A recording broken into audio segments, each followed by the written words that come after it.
عملت لحلمي عملت كثيرا وها قد حصل سهرت تعبت. بسم الله الرحمن الرحيم. وعن ابن عباس رضي الله عنهما أن رسول الله صلى الله عليه وسلم قال: إن الله تجاوز عن أمتي الخطأ والنسيان وما استكرهوا عليه. رواه ابن ماجه والبيهقي. بسم الله الرحمن الرحيم. وعن مهد بن حكيم عن أبيه عن جده رضي الله أنه سمع رسول الله صلى الله عليه وسلم يقول في قوله تعالى: كنتم خير أمة أخرجت للناس، قال: أنتم تتمون 70 أمة، أنتم خيرها وأكرمها على الله تعالى. رواه الترمذي وابن ماجه والدارمي. وقال الترمذي: هذا حديث حسن. بسم الله الرحمن الرحيم. وعن ابن عباس رضي الله عنهما أن رسول الله صلى الله عليه وسلم قال: إن الله تجاوز عن أمتي الخطأ والنسيان وما استكرهوا عليه. رواه ابن ماجه والبيهقي. وعن بحث بن حكيم عن أبيه عن جده رضي الله تعالى عنه أنه سمع رسول الله صلى الله عليه وسلم يقول في قوله تعالى: كنتم خير أمة أخرجت للناس، قال: أنتم تتمون 70 أمة، أنتم خيرها وأكرمها على الله تعالى. رواه الترمذي وابن ماجه والدارمي. وقال الترمذي: هذا حديث حسن. اب طلبہ نے مشکات شریف کی آخری احادیث کی تلاوت کی ہے. مہمان محترم اس حدیث کی شرح فرمائیں گے اور ان طلبہ کے لیے وہ سبق بھی ہوگا اور ہم سب کے لیے وہ ایک عمومی بیان بھی ہوگا. حضرت کا یہ بیان اور یہ سبق آپ حضرات بغور اور توجہ سے سماعت فرمائیں. اس کے بعد آخر میں انعام کا مرحلہ باقی ہے، وہ مرحلہ ہوگا اور پھر آخر میں حضرت مہمان محترم کی دعا پر مجلس کا اختتام ہوگا.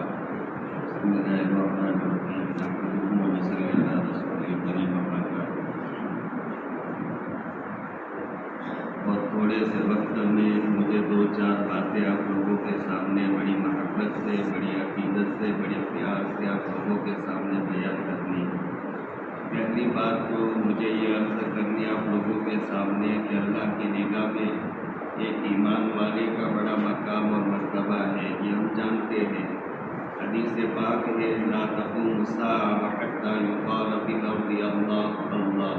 اللہ نے یہ جو نظام بنایا، آسمان، سورج، چاند، ستارے، سیارے، سیارچے، درخت، دریا،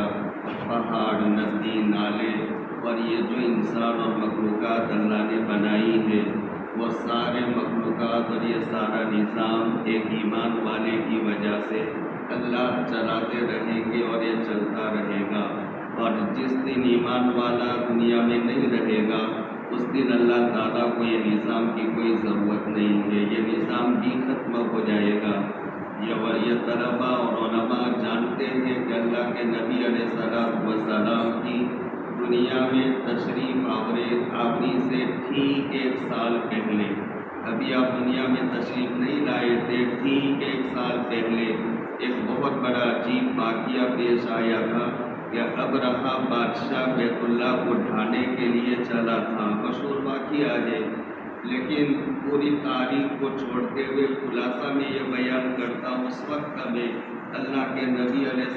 السلام کے دادا محترم عبد المطلب، ان کی جب ابرہہ سے ملاقات ہوئی تو عبد المطلب نے مطالبہ کیا تھا ابرہہ سے کہ آپ میرے اونٹ دے دو. عبد المطلب جب ابرہہ سے ملے تو ان کی وجاہت اللہ پاک نے ان کو جو مقام، جو روب، جو چہرے کی جمالیت عطا فرمائی تھی، اس سے ابرہہ کے دل پر ایک اثر ہوا تھا. وہ ذرا ٹھیک ٹھاک بیٹھ گیا تھا کہ ایک باوقار آدمی آیا، لیکن عبد المطلب نے ان کے سامنے بیت اللہ شریف کا کوئی تذکرہ نہیں کیا. وہ تو یہ سمجھ رہا تھا کہ وہ آئیں گے، منت کریں گے، ریکویسٹ کریں گے، آپ آئے ہو ہمارے بیت اللہ کو ڈھانے کے لیے، واپس چلے جاؤ، ہم آپ کو یہ کرے وہ کرے، بلانا کرے، پاؤں پڑتے، پاؤں ہاتھ جوڑتے، ایسی ویسی باتیں کریں گے. لیکن عبد المطلب نے وہ ساری باتیں چھوڑ کر کے یہ کہا کہ میرے اونٹ آپ کے قافلے والوں نے لے لیے، دے دو. تو ابرار کہنے لگا کہ آپ کو دیکھ کر تو میری طبیعت پر یہ اثر ہوا تھا، لیکن آپ نے اپنے گھر بیت اللہ شریف، جس کو آپ بڑا مقدس مانتے، اس کو ڈھانے کے لیے، ختم کرنے کے لیے میں آیا ہوں، آپ نے اس کا کوئی تذکرہ نہیں کیا اور اپنے اونٹوں کا تذکرہ آپ کر رہے۔ عبد المطلب نے پیارا سا جواب، چھوٹا سا جواب دیا تھا کہ اونٹوں کا مالک میں ہوں، مجھے اپنی مملوک، اپنے مال اور اپنی ملکیت کا فکر ہے، اور وہ گھر کا مالک کوئی اور ہے، وہ مالک اس گھر کی حفاظت کرے گا۔ اور پھر وہ اپنے اونٹوں کو لے کر جب آئے تو اس قدر یقین تھا کہ اللہ تعالیٰ ضرور بیت اللہ شریف کی حفاظت فرمائیں گے۔ اہل مکہ، ابھی آقا تو تشریف نہیں لائے، 1 سال بعد دنیا میں آپ کی ولادت باسعادت ہوئی، لیکن اس وقت عبد المطلب نے کہا کہ اپنے مکانوں کو چھوڑ کر پہاڑوں پر چلے جاؤ، اللہ کا عذاب آنے کو ہے، اور آیا بھی۔ اللہ نے پرندوں کی جھنڈ کو بھیجا اور ان کو تہس نہس کر دیا۔ ان میں سے ایک بچا ہوا آدمی کو عائشہ صدیقہ حفیظہ کائنات رضی اللہ تعالیٰ عنہ بیان فرماتی ہے کہ میں نے مدینہ کی گلیوں میں جو آنکھوں سے معذور نابینا ہو گیا تھا، میں نے بھیک مانگتے ہوئے بھی دیکھا تھا، لہذا وہ آپ نے بیت اللہ کو بچا لیا تھا۔ اس کی حکمت اور فلسفہ کیا ہے؟ اس وجہ سے کہ ابھی تو وہ شخصیت آنی باقی ہے۔ کنت نبیا وآدم بین الماء وبین الماء بین الجسد والروح، میں اس وقت اللہ کی نگاہ میں نبی بنایا جا چکا تھا، فیصلہ کیا جا چکا تھا، جبکہ آدم علیہ السلام میں تو ابھی اللہ پاک نے روح بھی نہیں ڈالی تھی۔ انی مکتوب عند اللہ خاتم النبیین وآدم لمنجدل فی دینہ، اس وقت اللہ نے میرے لیے خاتم النبیین ہونے کا اللہ نے فیصلہ فرما دیا تھا، جبکہ ابھی آدم علیہ السلام دھندی ہوئی مٹی کے درمیان میں پڑے ہوئے تھے۔ لولا کلمہ خلقت الافلاق، حدیث پڑھانے والے اساتذہ بھی موجود ہیں، یہ حدیث پر محدثین نے کلام کیا ہے، لیکن متن صحیح ہے اس کا، اور یہ سند حدیث قدسی کے درجے میں ہے۔ اللہ تبارک و تعالیٰ خود بیان فرماتے ہیں، لولا کلمہ خلقت الافلاق والارضین، اگر آپ یعنی نبی علیہ السلام کی بعثت، آپ کو دنیا میں بھیجنا مقصود نہ ہوتا تو یہ نظام اور یہ کائنات نہ بنایا جاتا، وہ شخصیت آنا باقی ہے۔ انا سید ولد آدم ولا فخر، میں آدم آئے تو سب سے پہلے اور میں آیا تو سب کے بعد میں، لیکن یہ تمام اولاد آدم میں سب کا بڑا امیر سید ہوں، اور یہ میں کوئی فخر سے بات نہیں کہتا، اللہ پاک نے مجھے یہ مقام عطا فرمایا ہے کہ اللہ پاک نے، اسی لیے علامہ بغوی علیہ رحمہ جن کی مصابی ہے، اور پھر مشکات آپ پڑھتے ہو، اور اس سے پہلے مصابی، ہم کہتے ہیں مشکات پڑھنے والے طلباء سے کہ جو طالب مشکات پڑھے تو وہ مصابی کو بھی سامنے رکھے، تاکہ مشکات کی حدیث کو وہ مصابے کے ساتھ ملا کر دیکھتا رہے کہ صاحب مشکات جو خطبہ میں دعویٰ کرتے ہیں وہ اپنی بات میں سچے بھی ہیں کہ سچے نہیں، کہ ہم وہی ترتیب پر حدیثوں کو لائیں گے جو صاحب مصابے علامہ بغوی علیہ رحمہ نے ذکر کی۔ علامہ بغوی بیان فرماتے، آقا نے بیان فرمایا کہ حرمت الجنت علی الانبیاء کلہم حتی ادخلها، تمام نبیوں پر جنت حرام ہے جب تک کہ میں اس میں داخل نہ ہو جاؤں، یعنی اللہ کے نبی علیہ السلام جنت میں داخل نہ ہو جائے تب تک تمام نبیوں پر جنت میں داخلہ اور انٹری حرام ہے۔ فحرمت الجنت علی الامم حتی تدخل امتی، کہ کوئی امتی بھی نہیں جا سکتا جب تک کہ میری امت جنت میں داخل نہ ہو جائے۔ اسی کا بیان یہ مشکات شریف کی آخری حدیث میں ہے۔ اس پر اگر تفصیل سے کلام کیا جائے، سند پر کلام کیا جائے، بحث بن حکیم بن معاویہ بن حیدہ یا بصری قشیری، یہ مستقل اس پر ایک لمبا کلام ہو سکتا ہے، اور مجھے تو یہ کہا کہ 9 بجے آپ کو بات پوری کر دینی، اس لیے میں مختصراً کچھ باتیں مشکات شریف کی مناسبت بھی ہوگی، اور یوں بھی باتیں اسی مناسبت سے اللہ جو کہلوائے گا میں کہوں گا، وہ اللہ کے نبی علیہ السلام کی آمد باقی ہے۔ علامہ جلال الدین سیوطی علیہ رحمٰن نے اپنی ایک کتاب میں آقا صلی اللہ تعالیٰ علیہ وآلہ وسلم کا مقام مرتبہ بیان کرتے ہوئے لکھتے ہیں کہ اللہ کے نبی علیہ السلام کو رب تعالیٰ نے وہ مقام عطا فرمایا تھا کہ جس دن پہلا دن کہ عبداللہ کے پشت سے آمینہ کے رحم میں اللہ کے نبی علیہ السلام تشریف لے گئے، اس وقت 24 گھنٹے کے لیے تمام دنیا کے بادشاہوں کی زبانوں کو اللہ پاک نے گم کر دیا تھا، تاکہ پتہ چلے کہ کوئی بڑی شخصیت آنے والی، اس کو حدیث پڑھانے والے اور علماء جانتے ہیں کہ اس کو کہتے ہیں ارحاسات نبوت۔ ارحاس کے معنی آتے کسی چیز کی بنیاد ڈالنا، تو یہ نبوت کی بنیادوں میں سے لوگ سمجھ بیٹھے کہ کچھ ہونے والا ہے، اور اس دن ابھی تو آپ کو دنیا میں آنے کے 9 ماہ باقی ہے، لیکن اللہ کے نبی علیہ السلام پہلے دن اپنے ماں کے رحم میں تشریف لے گئے۔ عرب کے جتنے پالتو جانور تھے وہ سارے ایک دم سے گویا ہو گئے، بولتے ہو گئے، اور انہوں نے کہا کہ اب ڈرنے کی ضرورت نہیں، گھبرانے کی ضرورت نہیں، اب یہ کفر مٹے گا، شرک مٹے گا، اور اس کا خاتمہ ہوگا، امن و امان کا زمانہ آنے والا، اور شرک کو مٹانے والا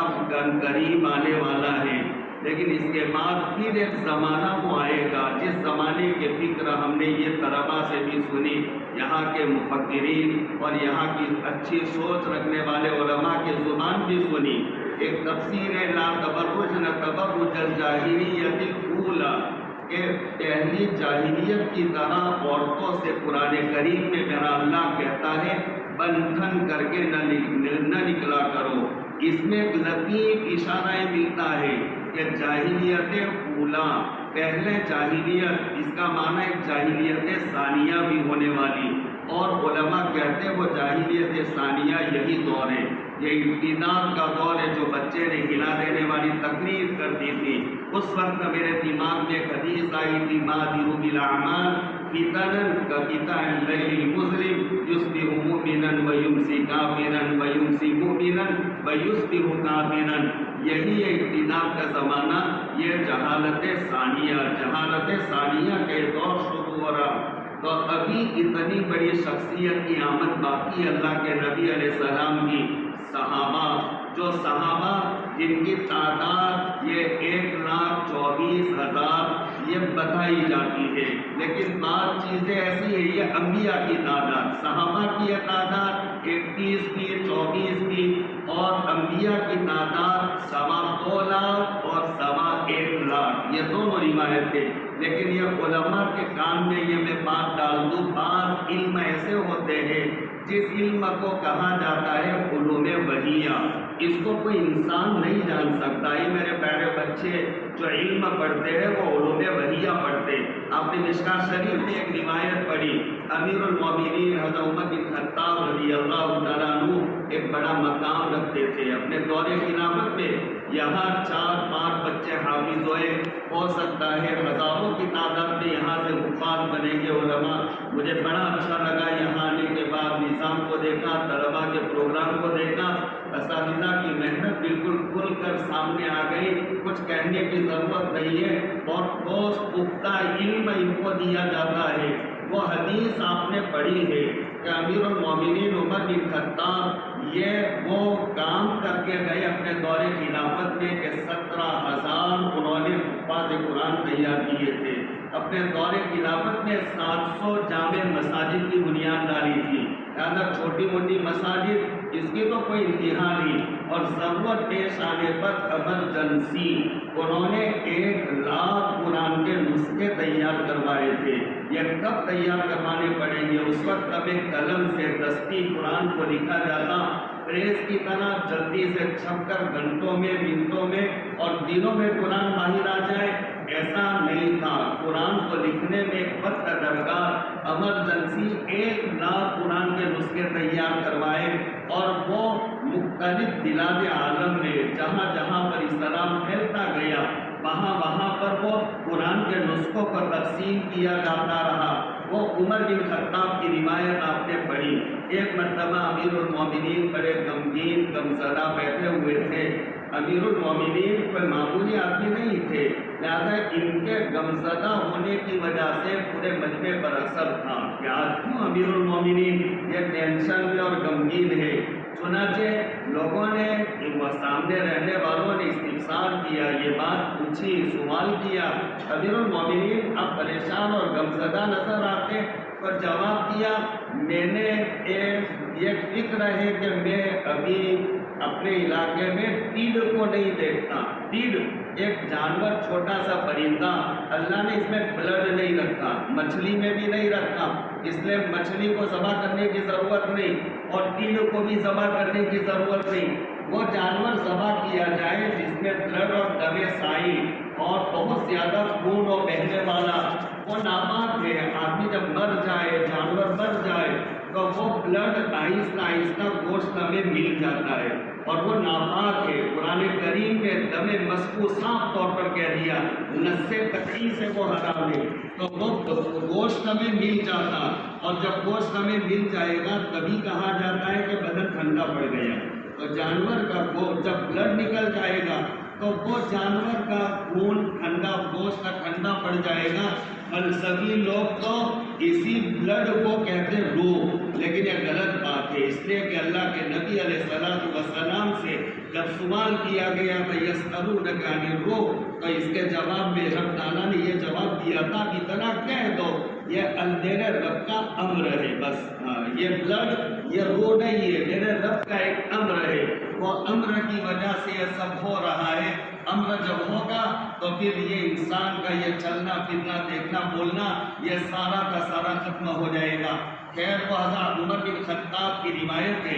اس میں انہوں نے کہا میں ٹیڈ نہیں دیکھتا، تو پھر وہ ایسے نہیں تھے۔ امیر المومنین کوئی اہم بات ہوگی جس کی وجہ سے جملہ فرما دیا، چنانچہ امیر المومنین کی بات تمنا پوری کرنے کے لیے 3 جماعتیں بنی، ایک عراق گئی، مصر گئی، شام گئی، نہ معلوم کون سی جماعت کو ٹیڈ ملا، اور ایک مشت اور مٹھی وہ ٹیڈ لے کر آئے، امیر المومنین کے گود میں ڈال دیا۔ امیر المومنین نے جب اس کو دیکھا مارے خوشی کے نعرہ تکبیر اللہ اکبر بلند فرمایا، اور پھر ایک حدیث بیان فرمائی۔ وہ بات میں سمجھانا چاہتا ہوں علماء کو، میرے علماء کو یہ بات سمجھانا چاہتا ہوں۔ امیر المومنین نے فرمایا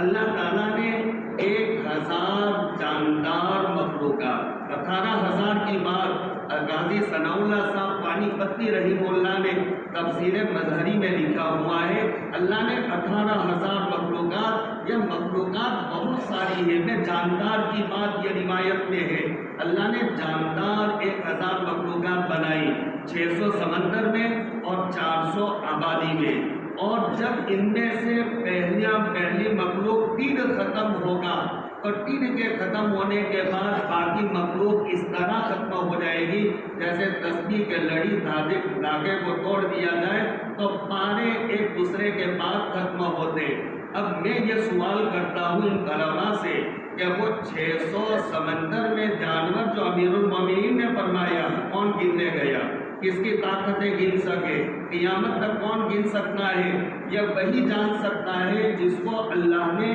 کسی نبی پر وحی کے ذریعے سے علم دیا ہو کہ اس میں 600 جانور ہیں، یہاں در میں مسلم میں 400 جانور ہے، تو 5 علوم میں وحیہ ہے، چند نبیوں کا ذکر ہے، لیکن 1.25 لاکھ کا ذکر عام ہوتا جا رہا ہے، لہذا یہ 1.25 لاکھ یہ کسی نبی پر وحی ہم مان سکتے ہو، علوم وحیہ یہ علم، یہ کسب سے، محنت سے، جد و جہد سے یہ علم ہم حاصل کرتے، لیکن 5 علوم یہ ہمارے بس میں نہیں ہے، وہ وحی کے ذریعے سے ہمیں معلوم ہو سکتے ہیں، علوم وحیہ میں سے۔ تو درمیان میں نے ایک بات بیان کر دی، اللہ کے نبی علیہ الصلوۃ والسلام یہ ابھی آنے باقی تھے، جب آپ آنے باقی تھے تو نہ معلوم کتنے صحابہ آئیں گے، اور وہ صحابہ کے بعد کتنے تابعین، تبع تابعین، اور نہ معلوم کتنے مشائخ، مفتیان اور علماء دین کے خدام آنے باقی تھے، بیت اللہ کی ضرورت تھی، لہذا اللہ نے اس کی حفاظت کے لیے یہ انتظام فرمایا، پرندوں کے جھنڈ کو بھیجا اور ان کو ختم کر دیا۔ لیکن روایت یہی مشکات شریف میں بچوں نے پڑھا ہے، کتاب الفتن کی روایت ہے کہ ایک وقت ایسا آئے گا کہ حبشہ کا ایک بادشاہ جس کے صفات بیان کرتے ہوئے بیان کیا اس کا معنی ایک موٹا سا یہ ہے کہ وہ بادشاہ چلتا ہوگا جو حبشہ سے آئے گا بیت اللہ کو ڈھانے کے لیے، تو اس وقت وہ یوں چلتا ہوگا، وہ ٹیڑھی پنڈلیوں والا یوں چلنے والا وہ بادشاہ آئے گا، بیت اللہ کو ڈھائے گا، بیت اللہ کے نیچے جو خزانہ مدفون ہے سب کو لوٹے گا، لوٹ کر کے لے جائے گا، لیکن اللہ ابابیل کو نہیں بھیجے گا۔ اس وقت سے آج بیت اللہ مضبوط ہے اور بڑے مضبوط پتھر کے ساتھ اس کو بنایا گیا ہے، لیکن اس وقت میں تو آپ بھی بہت سارے گئے ہوں گے عجائب گھر اور میوزیم میں، تو حضرت عبداللہ بن زبیر رضی اللہ تعالیٰ عنہ نے جو بیت اللہ شریف کے تعمیر میں جو وہاں پر بم لگایا تھا لکڑی کا، یہ ستون عجائب گھر میں ہم دیکھ کر آئے، اس کے اوپر پوری تاریخ عربی میں لکھی ہوئی ہے کہ حضرت عبداللہ بن زبیر رضی اللہ تعالیٰ عنہ انہوں نے یہ لگایا تھا، اور حجاج بن یوسف جو ان کا دشمن جانی دشمن بنا ہوا تھا اس نے وہ سارا ہٹا دیا تھا۔ بہرحال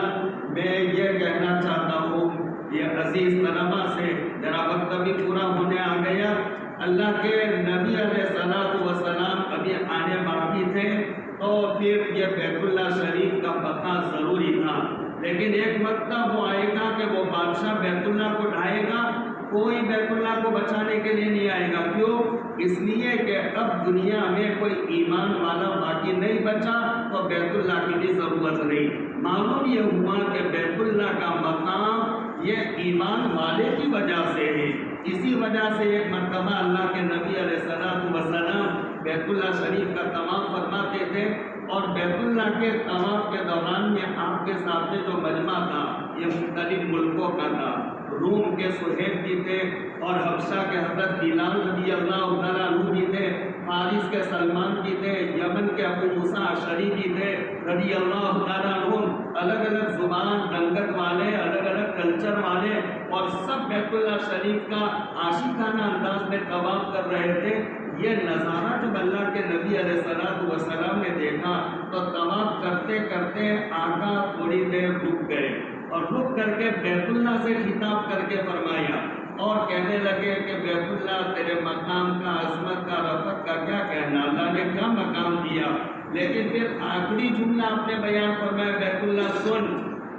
اللہ کی نگاہ میں اس سے کئی گنا زیادہ ایک ایمان والے کا مقام اور مرتبہ ہے، یہ ایمان والے کا مقام ہے۔ پھر اس آیت میں کہا گیا یرفع اللہ الذین آمنوا منکم والذین اوتوا العلم درجات، اس کی تفسیر بیان کرتے ہوئے حسن بصری علیہ رحمہ، آپ طلباء سے اور علماء سے اگر پوچھا جائے کہ صحابہ میں سب سے افضل کون تھا، جواب دے دیں گے، نمبر 2 پر کون تھا، جواب دے دیں گے، نمبر 3 پر کون تھا، جواب دے دیں گے۔ اگر یہ سوال کیا جائے کہ تابعین میں سب سے افضل کون تھا، شاید بہت کم طلباء کو اس کا جواب کا علم ہو، اس پہ اختلاف ہے کہ تابعین میں سب سے افضل کون تھا۔ ایک غلام زادہ تھا محمد بن سیرین، وہ سیرین ان کی والدہ کا نام ہے، اور بہت زبردست عابد اور زاہد تھے، ایسا فن تعبیر اس میں مہارت تھی کہ صحابہ کرام ان سے اپنے خوابوں کی تعبیر پوچھا کرتے تھے محمد بن سیرین سے، اور وہ محمد بن سیرین کا نام آتا ہے سب سے افضل تعبیر۔ سعید بن مسیب رضی اللہ، جو حضرت ابو ہریرہ رضی اللہ تعالیٰ عنہ کے داماد ہے، سعید بن مسیب، حضرت ابو ہریرہ دور نبوی میں آپ کے زمانے میں اصحاب صفہ میں سے تھے، اور اصحاب صفہ کے لیے شادی کرنا، مکان بنانا، کمانا، ایک سکہ بھی جمع کرنا منع تھا، اس لیے ایک صفہ والے صحابی کے پاس سے وفات کے وقت میں 2 سکے نکلے، اور آپ نے یہ فرمایا جہنم کا ایک سکہ اس کو ملے گا، 2 والے 2 ملیں گے، 2 جب نظر آ گئے، اس لیے کہ مال جمع کرنا ان کے لیے منع تھا، لیکن آپ کی جانے کے بعد میں دنیا سے تشریف لے جانے کے بعد وہ صفہ کا حکم ختم ہو گیا۔ اب اس کے بعد میں وہ صحابہ نے شادیاں بھی کی ہے، اس میں حضرت ابو ہریرہ امیر المومنین فی الحدیث کہا گیا، صحابہ میں سب سے زیادہ ان سے روایتیں اور حدیثیں 5374 بیان کی جاتی ہے، اتنی زیادہ روایتیں کسی اور صحابی سے مروی نہیں ہے۔ حضرت ابو ہریرہ کے داماد سعید بن مسیب سعید بن مسیب جو واقعہ حرہ نام سنا ہے، واقعہ حرہ کا آپ نے اچھی پڑھی ہے، مشکات سند دے دی میں نے۔ واقعہ پڑھانے والے کو اور اچھی سند میں قدر کرتا ہوں، پڑھانے والوں نے بہت اچھا پڑھایا ہے، بہت ساری باتوں کا یہ طلبہ سر ہلا لیتے ہیں، میں سمجھ لیتا ہوں کہ سب سمجھے ہوئے ہیں۔ واقعہ حرہ جو حجاج بن یوسف ایک ایسا زبردست خطیب تھا، ادیب تھا، بلیغ تھا، وہ اس انداز سے خطبے دیا کرتا تھا کہ وہ اپنے خطبے اور اپنے تقریر میں ایک جملہ بولتا تھا تو پورے تقریر میں دوسری مرتبہ وہ جملہ کو لوٹاتا نہیں تھا، ایسا مائع ناز ادیب تھا۔ اور وہ آتا تھا تو اپنا سر ڈھانپ کر کے آتا تھا، چھوٹے چھوٹے قدم نکھرے کرتا ہوا آتا تھا، اور وہ آ کر کے خطبہ شروع کرتا تھا۔ لوگ پوچھتے تھے کون ہے یار، یہ کون ہے؟ بہت شاندار خطبہ پڑھ رہا، اور پھر ایک دم سے اپنا چہرہ کھول کر کہنا انا الحجاج بن یوسف۔ بڑا ظالم تھا اس نے، جو قید خانہ بنا رکھا تھا، وہ قید خانہ 4 دیواری جنگل میں بنا دی تھی، اور نیچے کوئی انتظام نہیں، بس خالی 4 دیواری، اور اس میں قیدیوں کو ڈال دیا جاتا، کوئی اس کی طرف دیکھتا تو اس کو بھی پکڑ کر ڈال دیا جاتا، کوئی چلتے ہوئے سامنے آتا ڈال دیا جاتا۔ ظلم اس کا مشہور تھا۔ کسی وقت کوئی اچانک حادثے میں دیوار کا ایک حصہ ٹوٹ گیا، اور جو قیدی بلا قصور ظلمن اس کے قید خانے میں پڑے ہوئے تھے، وہ وہاں سے بچ کر نکلنے میں کامیاب ہو گئے۔ وہ 50,000 کا مجمع تھا جو کامیاب ہو گئے، اور بہت سارے تو رہ گئے۔ وہ حجاج بن یوسف کی طرف سے مدینہ منورہ پر ایسا زبردست حملہ ہوا ہے کہ 3 دن ایسے اسلامی تاریخ میں کالے دن آئے ہیں کہ مسجد نبوی میں بھی اذان نہیں ہوئی ہے، امامت نہیں ہوئی ہے، جماعت نہیں ہوئی، اور مدینہ منورہ میں کوہرام، کوئی گھر سے باہر نکلنے کو تیار نہیں تھا۔ آپ نے جو اتنے احلاس پڑھا ہے نا، اتنے احلاس ہل سکے معنی آتے ہیں ٹاٹ کے، جو پلنگ کے اوپر اور گدے کے نیچے رکھا جاتا ہے، اس کو اپنی جگہ سے ہٹایا نہیں جاتا۔ وہ کتنے احلاس، اس کا مصداق وہ کہہ لو یا چند سال پہلے آنے والا کورونا کہہ لو، وہ کتنے احلاس کا وہ مصداق تھا۔ تو وہ واقعہ حرہ جو پیش آیا تھا مدینہ منورہ میں، تو وہاں سب لوگ اپنے اپنے گھروں میں لاک ہو گئے تھے۔ حضرت سعید بن مسیب کہتے ہیں 40 سال، بڑے زبردست عالم تھے، وہ 40 سال تک وہ بازار کا انہوں نے رخ نہیں کیا، وہ مسجد نبوی میں تھے، اور یہ واقعہ ہو گیا، حجاج آ گیا اپنے لشکر کو لے کر کے، تو وہ اندر سے باہر نکلنے کی ہمت نہیں کہ میں اکیلا رہا 3 دن۔ جب نماز کا وقت ہوتا، آج کی طرح سہولت گھڑیوں کا انتظام نہیں تھا، تو روزہ اقدس صلی اللہ علیہ وآلہ وسلم میں سے ایک دھیمی سی سور یعنی سارن بجتا، یوں کہہ لو گھنٹی بجتی، تو میں سمجھ جاتا کہ آقا فرما رہے ہیں کہ نماز کا وقت ہو گیا۔ میں دبی دبی آواز میں اذان پڑھتا، تکبیر پڑھتا، اور میں خود نماز پڑھاتا، میں امام بھی، میں مقتدی بھی، میں مؤذن بھی، سب میں 3 دن تک ایسا۔ یہ حضرت سعید بن مسیب کو یہ سعادت ملی، ان کا نام بھی آتا ہے۔ اور تیسرے نمبر پر حسن بصری، وہ حسن بصری فرماتے کہ یرفع اللہ الذین آمنوا منکم والذین اوتوا العلم درجات۔ ایمان والے کا مقام آپ نے سن لیا، تو ایمان والے کا جب یہ مقام ایک ایمان والے کی وجہ سے سب بقا ہے، آسمان زمین کا سب نظام، اس سے 500 درجہ بڑا ہوا مقام ان عالموں کا ہے، جن کے پاس قرآن کا علم آ جائے، حدیث کا علم آ جائے۔ حملۃ القرآن اولیاء اللہ ومن والاہ فقد والا اللہ ومن عاداہ فقد عاد اللہ۔ قرآن سے تعلق رکھنے والے اللہ کے دوست رہے، لہٰذا جو ان سے دوستی کرے گا اللہ ان کو اپنا دوست بنائے گا، جو ان سے دشمنی کرے گا اللہ ان کو اپنا دشمن بنائے گا۔ اشراف امتی حملۃ القرآن واصحاب اللیل، میری امت میں مقام اور مرتبہ تو ان عالموں کا ہے، مفسروں کا ہے، محدثوں کا ہے، مفتیان کا ہے، قرآن سے نسبت رکھنے والے، اور راتوں میں اپنے بستر کو چھوڑ کر اللہ کے حضور اپنے آنسو بہانے والے، یہ میری امت میں ان کا مقام۔ لحامل القرآن دعوت مستجابہ، جس کو قرآنی علم مل گیا اللہ کی نگاہ میں اس کا وہ مقام ہو جاتا ہے۔ اپنے ہاتھ اٹھائے، اللہ اس کو کہیں خالی ہاتھ نہیں لوٹاتے۔ مستجاب الدعوات یہ حدیث میں کہا گیا بننا ہے تو عالم بن جاؤ۔ انکر القرآن وعمل بما فيه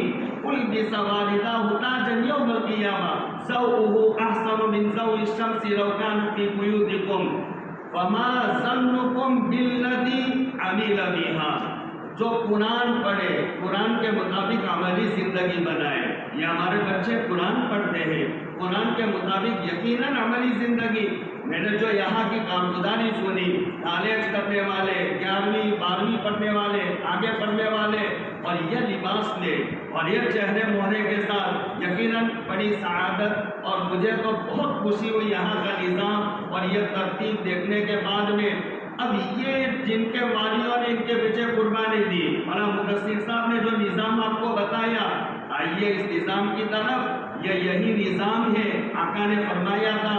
تم ہو کہ تم دوڑے دوڑے جہنم کے گھاڑ میں گڑھے میں گرتے جا رہے ہو، اور میں ہوں کہ تمہارے کالر پکڑ پکڑ کر تم کو اس سے بچانے کی کوشش کر رہا ہوں۔ یہی فکر کرنے والے آپ کی اولادوں کو، آپ کی نسلوں کو، آپ کے بچوں کو اور ہماری برادری کے ان نونہالوں کو یا جہنم کے گھاڑ میں گرنے سے وہ بچا رہے۔ واقعی میں ارتداد کا دور ہے، ایمان کا بچانا بڑا مشکل ہے، فتنوں کا زمانہ ہے، اور وہ فتنے اور بھی آتے رہیں گے۔ آپ نے فرمایا تھا تدور روح الاسلام الى 35 اور الى 36 اور الى 37۔ میں نے جو ماحول بنایا وہ سن ہجری 35 تک چلے گا، 36 تک چلے گا، 37 تک چلے گا۔ پھر میری امت کے جب بگاڑ آنا شروع ہوگا، اختلاف شروع ہو جائے گا، اس کے بعد وہ اختلاف تھمے گا نہیں، وہ بڑھتا ہی چلا جائے گا، وہ بڑھتے بڑھتے وہاں تک وہ بڑھتا رہے گا۔ اذا لم يبق من الدنيا الا يوم لطول الله ذلك اليوم حتى يبعث رجلا مني او من اهل بيتي يواطئ اسمه اسمي واسم ابيه اسم ابي يملا الارض قسطا وعدلا كما ملئ الظلم وجورا۔ اگر دنیا کے خاتمے کا ایک دن باقی ہوگا تب بھی میرا اللہ اس دن کو لمبا کرے گا، اور لمبا کر کے اس دن میں ایک میرے خاندان کا، آپ نے فرمایا میرے گھر کا، المہدی من عطرتی من آل فاطمہ، کہ ایک آدمی کو بھیجے گا جو میرے نسل میں سے، میرے خاندان میں سے ہوگا، جس کا نام ہوگا محمد، یماتی اسمہ اسمی، اس کا نام محمد، یماتی اسم ابی اسم ابی، اس کے والد کا نام عبداللہ، محمد بن عبداللہ۔ ملا علی بن سلطان القاری علیہ رحمہ کا نام اپنے مشکات میں کئی مرتبہ سنا ہوگا۔ ملا علی بن سلطان القاری بیان فرماتے، تفسیر کرتے ہوئے 40 سال وہ رہیں گے مدینہ منورہ، مولد چاہے پیدائش ہوگی۔ کوئی اگر کہے میں مہدی ہوں تو کہاں کا ہے بھائی؟ اگر وہ کہیں گجرات کا، بہار کا، کہیں دربھنگہ کا ہو تو آپ کہہ لینا کہ بھائی وہ مہدی موعود، یہ تو ان کی جائے پیدائش مدینہ منورہ ہے، اور وہاں سے ہجرت کر کے وہ مکہ معظمہ میں آئیں گے، اور پہلے پہل ان کے ہاتھ پر بیعت ہوگی مقام ابراہیم پر ہوگی۔ تمہاری بیعت تو مقام ابراہیم پر آئے تھے، بیعت ہوئی تھی، 315 نے بیعت کی تھی، جو بدری صحابہ، یہ سب علامتیں ہیں، یہ سب تو بہرحال حسن بصری فرماتے ہیں کہ 500 درجہ بڑا ہے مقام۔ اپنے بچوں کو وقت اور آگے 10 منٹ ہو گیا، میں تو بہت کچھ آپ لوگوں کو کہنا چاہتا تھا، مجھے آپ کی فضیلت بھی سنانی تھی، علماء کی فضیلت بھی سنانی تھی، لیکن میرے لیے وقت ہی نہیں چھوڑا، اتنا دور سے بلایا، لیکن مجھے مشکل سے 41 منٹ دیے گئے۔ کچھ وقت ہوتا تو میں آپ سے باتیں کرتا اور اچھی باتیں کرتا، میں یہ شوق سے میں آیا تھا، اور یہ دل میں شاید تمنا پیدا ہوتی کہ ہم بھی اپنے بچوں کو عالم بناتے۔ بس اخیر میں ایک نصیحت ہے سبھی میرے پیارے بھائیوں سے، دیکھیے اپنے بچوں کو ڈاکٹر بنائیے، انجینئر بنائیے، کلیکٹر بنائیے، سب بنائیے، پی ایم صاحب بھی بنا دیجیے، سب بنا دیجیے۔ دنیا کا کوئی مفتی، کوئی عالم، کوئی شیخ الحدیث منع نہیں کرتا، ناجائز نہیں ہے، جائز ہے، وقت کا شدید تقاضا ہے، پڑھائیے، لیکن میں اتنی درخواست کرتا ہوں میرے اللہ کے کلام کو بھی ضرور پڑھائیے، میرے نبی علیہ السلام کے فرامین کو بھی ضرور پڑھائیے، آپ سب پڑھائیں اور یہ سمجھیں کہ اسی میں دنیا بنے گی۔ تو خدائے پاک کی قسم کھا کر کہتا ہوں مدنی مرکز کے بڑے مسجد میں بیٹھ کر کے یہ آپ کا دھوکہ ہے، اس لیے کہ ابن ماجہ شریف کی روایت ہے، صاحب سے میری بات ہوئی، انہوں نے بتایا، میں نے ابن ماجہ شریف پڑھائی، وہ میری تصدیق کریں گے۔ ابن ماجہ شریف کی روایت ہے الذی یجمع خلق احدکم فی بطن امہ 40 یوما نطفہ ثم یکون علقۃ مثل ذلک ثم یکون مضغۃ مثل ذلک ثم یبعث الیہ الملک فیؤمر باربع کلمات فیقول اکتب اجلا وعملا ورزقا وشقی ام سعید۔ 120 دن کہتے ہیں ماں کے پیٹ میں آسمان سے فرشتے نے آ کر کے ہمارا رزق لکھ دیا ہے۔ حافظ قرآن بنو، عالم دین بنو کہ کلیکٹر کے جج بنو، جو لکھا ہے اس سے زیادہ نہیں ملے گا، یہ خدا کا فیصلہ ہے۔ یہ آسمان سے اللہ پاک نے فرشتے کو بھیج کر کے 120 دن کہتے ہیں اس وقت اللہ پاک نے لکھوا دیا۔ لیکن حقیر دنیا کی وجہ سے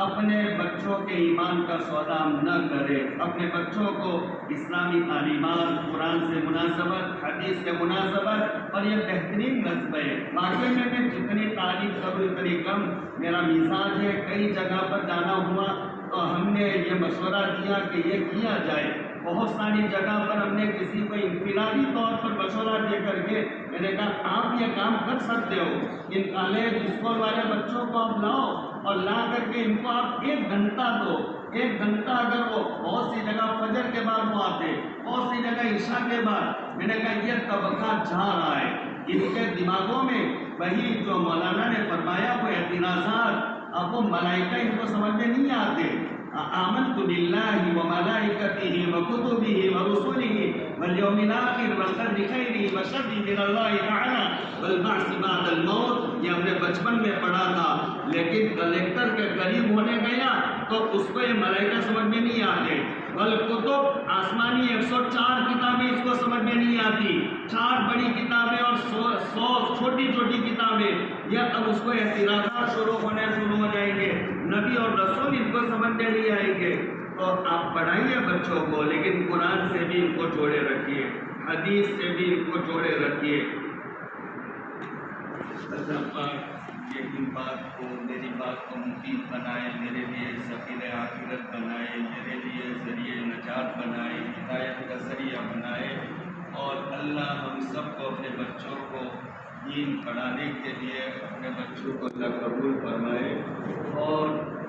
جو عالم بن رہے ان کے لیے دل سے دعا ہے، جو بن کر بھی آئے ان کے لیے بھی دعا ہے، اللہ ان کو دین کی خدمت کے لیے قبول۔ بڑی سعادت ہے، میں کبھی سجدے میں پڑھ کر اللہ کے سامنے شکر ادا کرتا ہوں اور اللہ کے سامنے رو جاتا ہوں، اللہ میں آپ کا جتنا شکر ادا کروں کم ہے، کریم اللہ تو نے مجھے دین کی خدمت کے لیے قبول کیا ہے۔ دین کے انشیرہ کے ساتھ جو میرے بھائی، جو میری کشتی کے مسافر ہیں، اساتذہ، میں ان سے کہتا ہوں کہ دنیا کی طرف دیکھنا ایک علماء کا کام نہیں ہے۔ کعب عباس سے عمر بن خطاب نے سوال کیا تھا من ارباب العلم، تو جواب دیا الذین یعملون بما یعلمون۔ پھر دوسرا سوال کیا تھا فما اخرج العلم عن قلوبہم، کعب عباس نے جواب دیا تھا طمع، دنیا کا حرص، لالچ، اس نے علماء کو عالم نہیں رہنے دیا۔ ہمیں دنیا سے کوئی لینا دینا نہیں، آئے گی دنیا اور جب ماری کر کے آئے گی۔ ایسے بھی بہت سارے واقعات میں آپ کو سناتا ہوں۔ اللہ یہ وما من دابۃ فی الارض الا علی اللہ رزقها، اللہ پر تو یقین رکھے، ومن اصدق من اللہ قیلا، کون اللہ سے سچی بات کہہ سکتا ہے؟ اللہ پاک کہتے ہیں جو زمین پر رینگتا، چلتا، لڑکتا، گھسیٹتا ہے، سبوں کا رزق میرے ذمے ہے۔ جب اتنے بڑے خالق مالک نے وعدہ کر لیا ہے، اللہ پاک دے گا۔ جن کو علماء کو دین کی خدمت کے لیے اللہ نے قبول کر دیا، یہ اللہ کا شکر ادا کرنا چاہیے۔ طلباء کے لیے میری دل سے دعا ہے، جو پڑھنے والے ان کے لیے، اساتذہ کے لیے، فکر کرنے والے، اور یہ پورے محلے ادھر ادھر، اور جو بچے حافظ ہو گئے، یہ بچوں کے اور ان کے والدین کے لیے بھی بڑی سعادت ہے۔ یہ بچے کل کو ان کے لیے جنت میں جانے کے سبب بنیں گے۔ من قرأ القرآن وحفظہ، جو قرآن پڑھے اور حفظ کر لے، ادخلہ اللہ الجنہ، اس کے لیے تو جنت ہو گئی۔ اور ملا علی قاری ایک روایت بیان کرتے کہ اذا جعل القرآن فیہا وَأُلْقِیَ فِی النَّارِ مَحْتَرَقَ، کہ چمڑے میں قرآن کو لپیٹ کر آگ میں ڈال دی جائے تو آگ میں پاور نہیں ہے کہ اس کو جلائے۔ اس کی تفسیر ملا علی قاری بیان فرماتے کوئی حافظ ہو جائے اور قرآن کا حافظ ہو جائے اور کبھی جہنم میں اس کو ڈال دیا گیا تو جہنم کی آگ میں پاور نہیں ہے کہ حافظ کو جلائے۔ اور یہ حدیث میں میرے آقا بیان فرماتے ادخلہ اللہ الجنہ، اللہ اس کو تو جنت دے دیں گے۔ وشفعہ فی عشرۃ من اہل بیتہ کلہم کاستوجب النار، کہ اللہ اس کے گھرانے میں سے 10 ایسے لوگوں کی شفاعت کا حق دیں گے کہ جنہوں نے بدعملی کی وجہ سے اپنے اوپر جہنم کو واجب کر دیا۔ جہنم سے بچنا چاہتے ہو، اسی کا نام کامیابی ہے۔ منصور ضیاء النار فادخل الجنہ فقد فاز، جہنم سے بچا لیے گئے اور جنت میں انٹری مل گئی، اسی کا نام تو کامیابی ہے۔ اگر یہ چاہتے ہو تو بچوں کو حافظ بناؤ، عالم بناؤ، ساتھ میں مرضی چاہو وہ پڑھاؤ۔ اللہ پاک یہ مجلس کو قبول فرمائے۔ آخر دعوانا الحمدللہ رب العالمین۔ جزاکم اللہ تعالیٰ خیرا و احسن الجزاء۔ اللہ تعالیٰ حضرت کی قیمتی باتوں پر ہم سب کو عمل کی توفیق عطا فرمائے۔ عملت لحلمي عملت كثيرا وها